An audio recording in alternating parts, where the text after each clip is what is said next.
سب سے بڑی چیز یہاں پہ ہوتی ہے اصل میں صبر اور استقلال، جس کو ہم لوگ بولتے ہیں باضابطہ کسی بھی چیز پر جم جانا، یعنی سب کچھ اپنی جگہ پہ، لیکن جس کام کے ساتھ آپ کا کنیکشن بنا ہوا ہے وہ اپنی جگہ پہ، اس کو کبھی نہیں چھوڑنا ہے۔ آپ دیکھیں حدیث کے اندر ہے باضابطہ، آقا صلی اللہ علیہ وسلم سے جب ہم عائشہ رضی اللہ تعالی عنہا نے پوچھا تھا کہ احب الاعمال الی اللہ، کہ سب سے پسندیدہ عمل اللہ کے نزدیک کیا ہو سکتا ہے، تو آپ نے کیا فرمایا تھا؟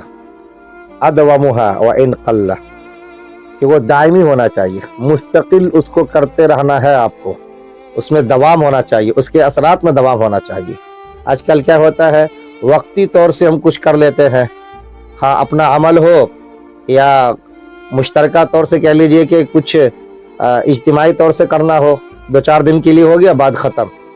جبکہ ہم اتنا ہی انرجی سے، اتنا ہی سرمایہ سے اتنا کچھ کر سکتے ہیں کہ باضابطہ اس کے اثرات دائمی ہو سکتے ہیں، سال ہو سال نہیں بلکہ صدیوں تک اس کا فائدہ اٹھا سکتے ہیں۔ لیکن اس کے لیے جو کمٹمنٹ، جو ویژن، جو بصیرت چاہیے، کہیں نہ کہیں اس سے آج ہم لوگ محروم ہیں۔ یہ نہیں ہونا چاہیے۔